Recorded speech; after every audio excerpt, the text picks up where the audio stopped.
Žodžiu, sako, pirmosios tėvystės dienos buvo tokios fainos, sako, sveikinimai, apkabinimai, SMS-ai.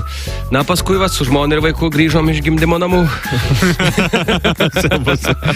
Senas vaistininkas moko naujoką. Nu, va, žiūrėk, o iš šito butelio mes įpilame tada, kai receptas būna visiškai neįskaitomas. Dar vienas, areštinės darbuotojas su savo draugu šnekasi. Sako, nu žinok, areštiniai ko tik neprivažė, ten visokių jėzų, girtuoklių, visokių degradavusių žmonių, sako, ir labai dažnai žmogus, sako, ryte atsikelia ir sako, kur aš čia? Sako, manęs irgi vienas iki to paklausė. Atsakė, pražilęs ir mikčiojantis morgo darbuotojas.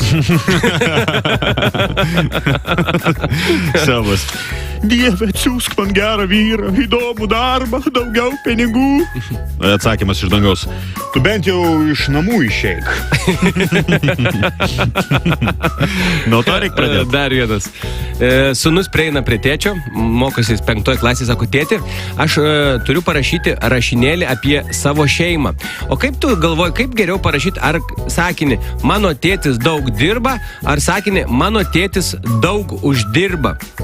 Tėvas taip galvoja, sako, sūnau, žinai ką, tu rašyk kaip nori, bet būtinai kurioje nors vietoje įterpk sakinį, bet klasės remontui jis daugiau pinigų neduos. Na ir dar vieną aš turiu. Ne, kaip buvo, sako, dukra, sako, tėčiai, sako, tėte, reisit į tėvų susirinkimą? Ne, sako, šiuo metu pinigų neturim su motina. Neisim, jo, teisingai, nes rinkliavas visą laiką būna. Veiksmas motelyje, administratorius sako, naktis 50 eurų. Na, į lovą susitvarkysite pats, tai 25.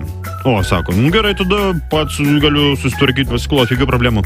Minutėlę, tu atnešiu vinių ir plaktuką.